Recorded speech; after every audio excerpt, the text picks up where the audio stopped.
How's it going? John here, and I am definitely less than a luthier, less than a drummer too. But not knowing what I'm doing has never stopped me. So this drum here was broken in half, and I fixed it.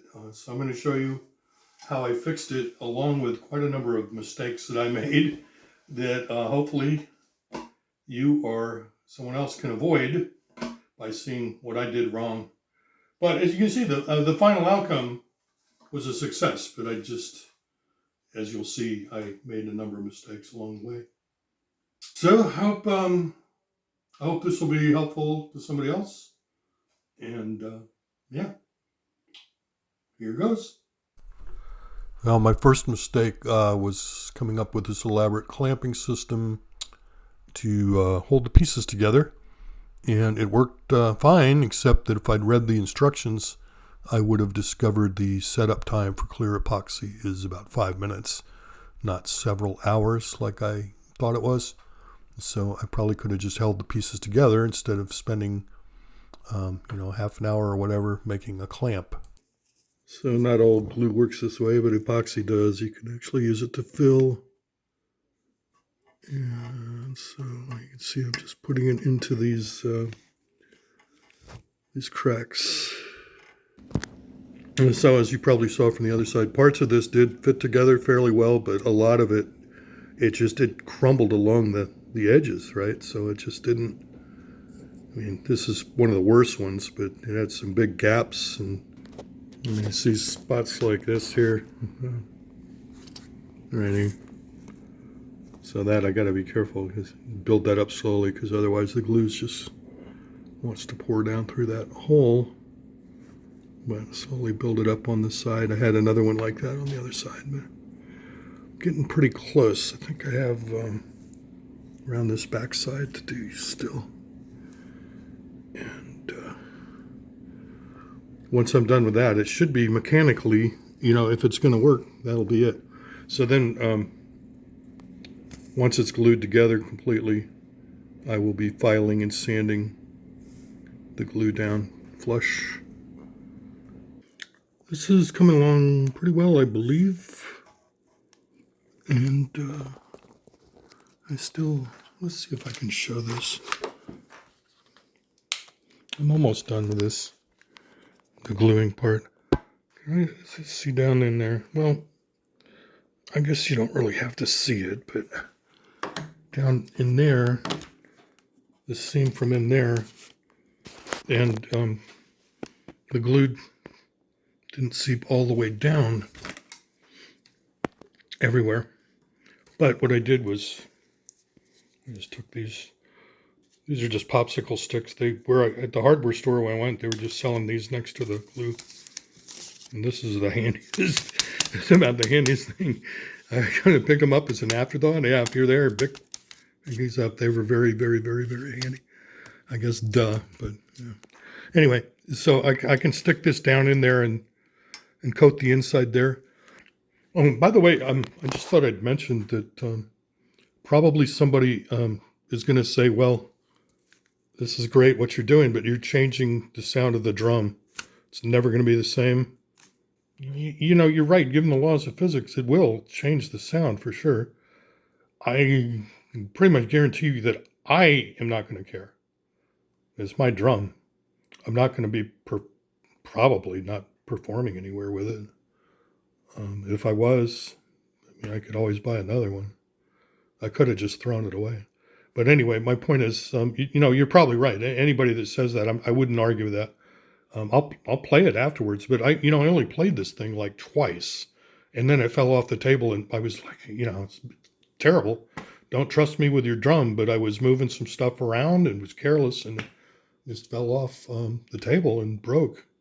So I'm probably not even going to notice, unless it's like, well, I'm going to finish it first, but it's sitting on a table. I'm sure that I'm not going to care. So, and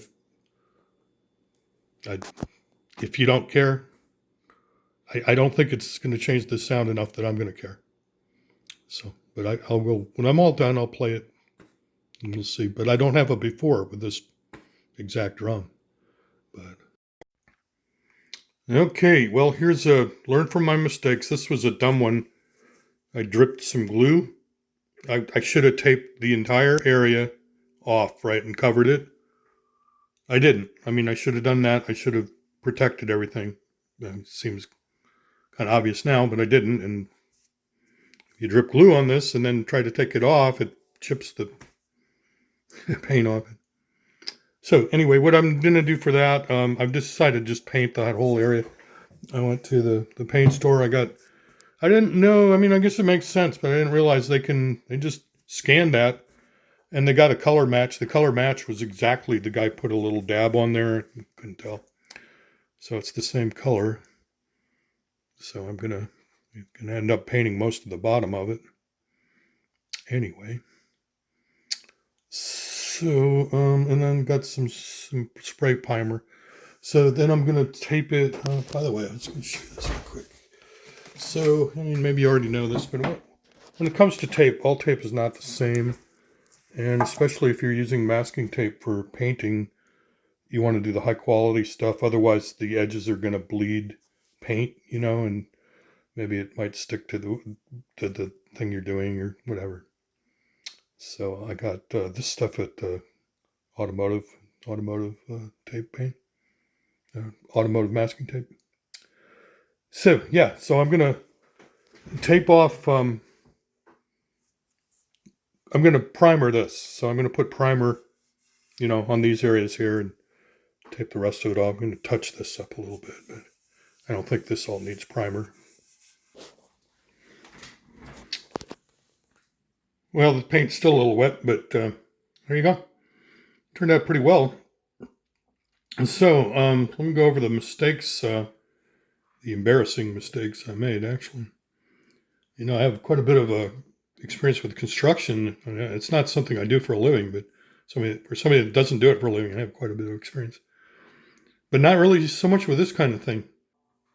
I mean, the first really lame thing I did was, as I mentioned before, I did this elaborate clamping system with the glue, and I'm not even sure that worked exactly. It didn't work exactly as I'd wanted.